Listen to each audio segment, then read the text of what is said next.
Mga ka-farmers, update ko lang ang aking palayan ngayon. O, tingnan nyo ano nangyayari sa aking palayan ngayon. O, ayan o.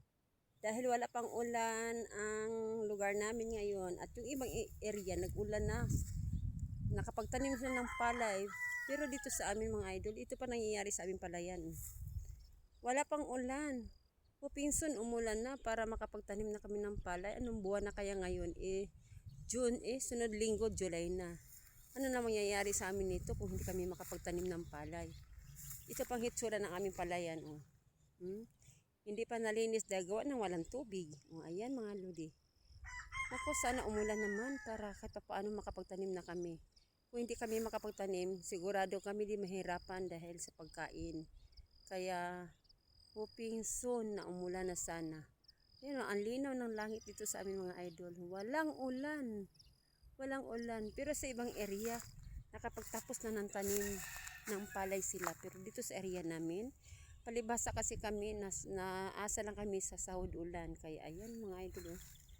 Ayan ang isa sa area na aking palayan. O, kita nyo walang katubig-tubig.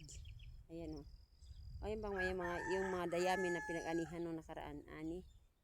Dapat to itong buwan na ito, dapat talaga nakapagtanim na kami. Pero hanggang ngayon wala pa dahil wala ang ulan.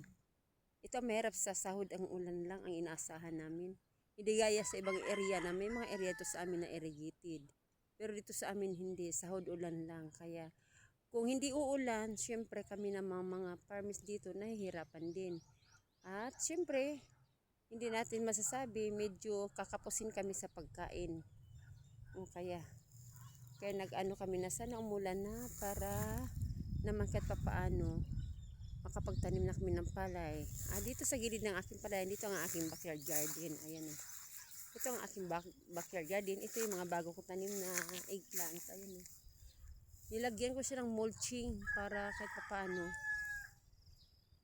matakpan yung puno nila sa sobrang init para yung moist hindi kaagad na absorb.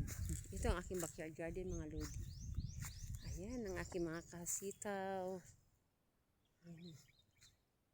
Ang aking backyard garden, ibang-iba talaga pag naulan ang lugar.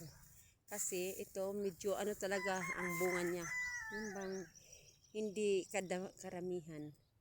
Kasi nga walang tubig.